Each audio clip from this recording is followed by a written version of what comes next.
Alright everybody, this is going to be my home built header box part 2. I decided to go against the zigzag pattern of having them just cutting or split in two and one on top of the other, because it was putting my header box so high that it was going to be that much more work just to get the shovel up that high to put dirt in it. So I figured I would just put them end to end here and run it high banker this style. Right now I've got one 1100 gallon per hour bilge pump hooked up.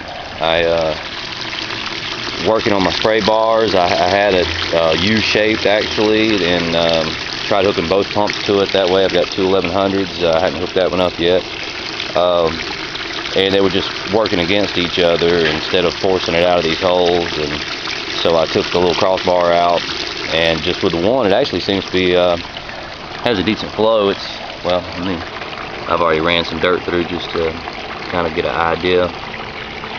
Can't really see it working real good, I don't think, but let me put a little more dirt through and show you.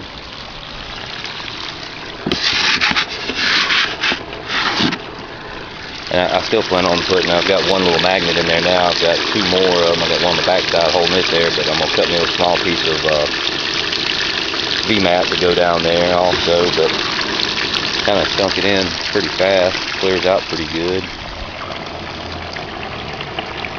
You can see even with that one single 1100 gallon per hour pump, I need to retape my Gorilla Tape there, but everything's still staying pretty active. And got a little too much soap in here right now too, but a little more of that.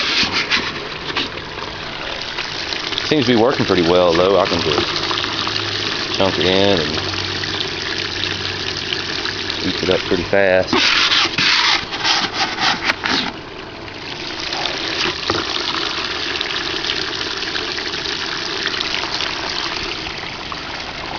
But anyway, I just figured I'd show you this step. I still have to try to get a grizzly in there and cut a hole back in the back with a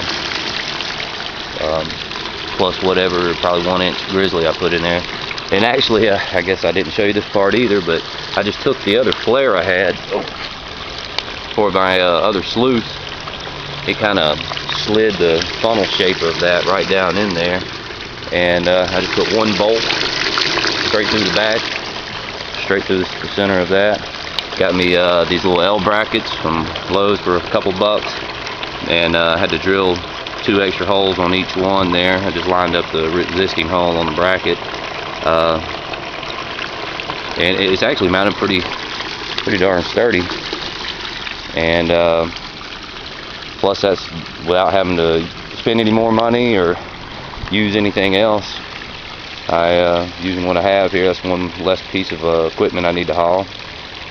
And now that I see this, I actually I guess I'll hook up the other 1100 here, and that way I'll have one 1100 GPH pump going per. I ended up with 3/4 inch spray bars. The 1 inch was just a little too large for the little lip I had there. And these seem to be working pretty well. Like I said, I think it's working pretty good with just the single 1100. I'm gonna have to take some of the soap out of the damn water. But I'll shoot a short video of that here. Okay, I'm back now. I've got both the 1100 GPH pumps hooked up, one to each individual spray bar. I drilled a couple holes in the side here so I could run a tie wrap through. I don't have them real tight yet till I see exactly how I'm going to get it set together. I may build some kind of a shim where I can shim it in right there, keep it tight, and I still have enough slack to pull the tube out with a cap on the end if I need to. But I know I still haven't tied too much soap. I just didn't feel like dumping it out and starting over, so you have to bear with me here a little bit. Doesn't look like that much more flow, but haven't put any dirt through it yet, so let's see what happens when I'm going to change hands with the camera here.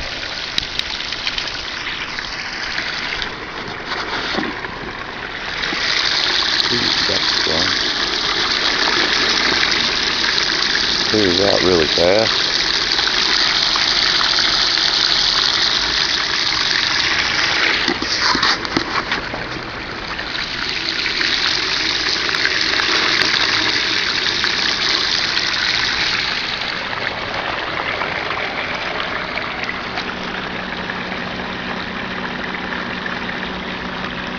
got pretty good action all the way through all the grooves there, so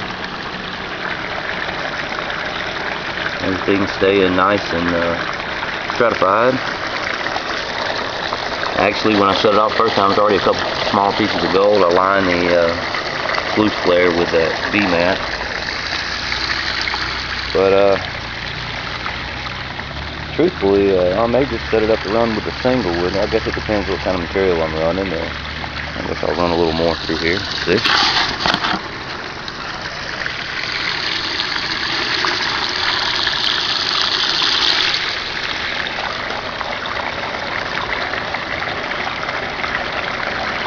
Active it's staying.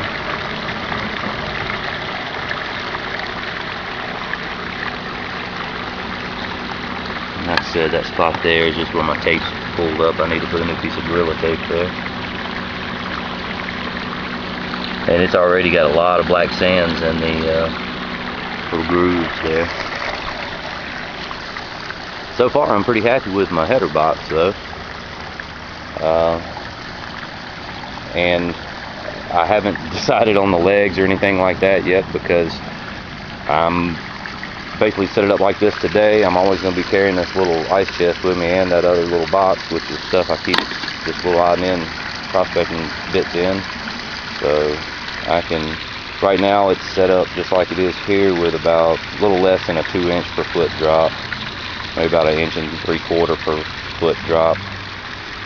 It's 6 inches wide, 18 inches long, not counting the sluice flare there. And you can see the little L brackets where I mount on the other sluice flare, just straight up to the other existing holes, because I've got these set up where they can come apart, and just use them as 2 separate sluices, 18-inch sluices. So I'm pretty happy with it so far. Now all I have to do is I've got to cut me a little piece of V-mat to go down there, and also I figured out the silicone I use for the silicone and everything up. Even the V-mat on my sluice flare is evidently water-based of some sort, even though it said it was waterproof. It started oozing out some, so I may have to get some new silicone there before I do that.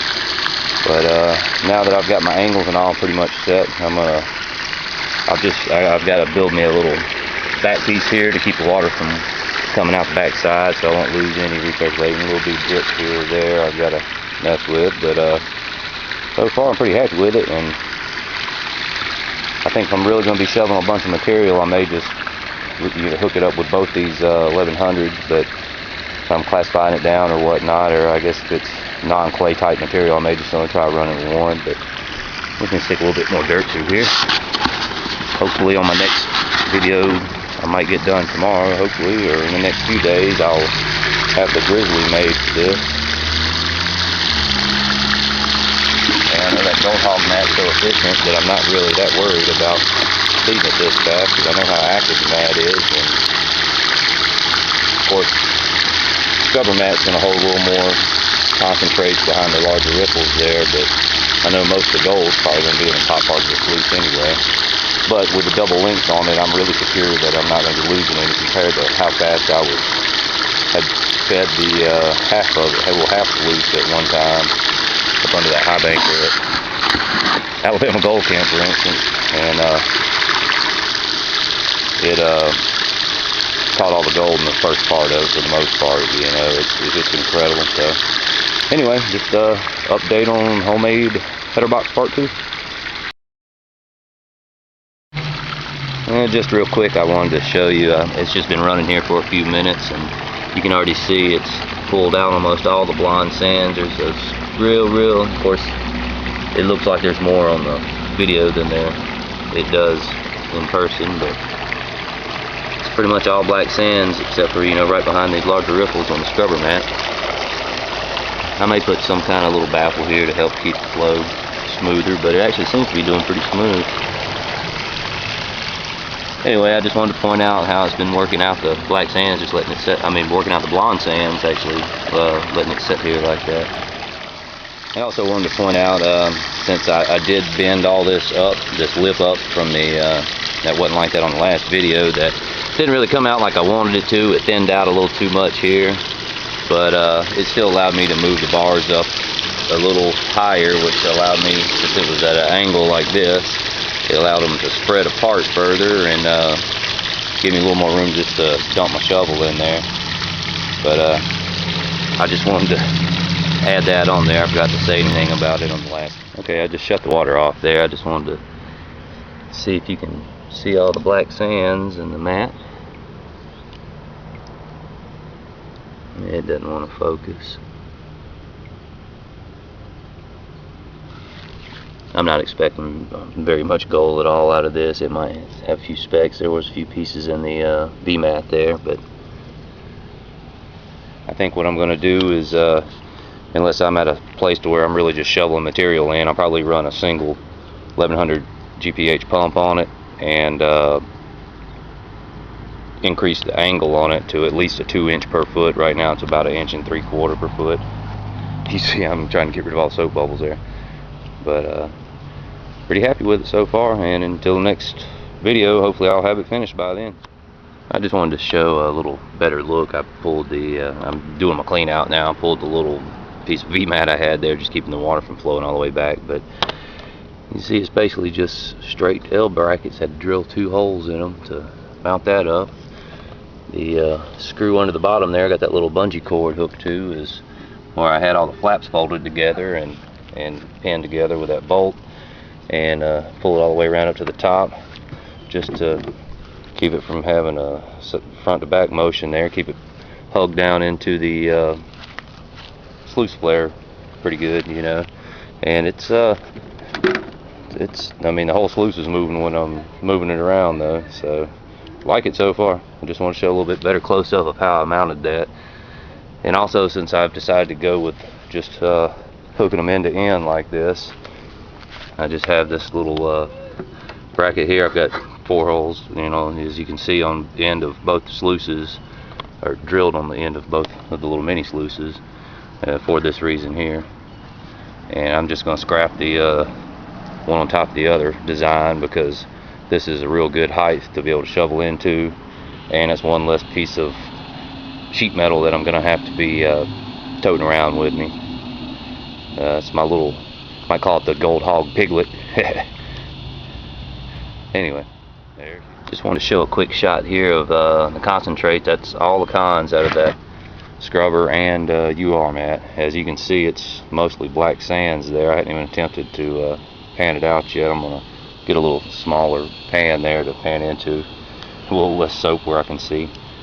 But so basically this is how much concentrates I'm going to run into, or have, at the result of no matter how much material I run through there, because that's pretty much what the mat holds. So it's a 12-inch Pioneer pan.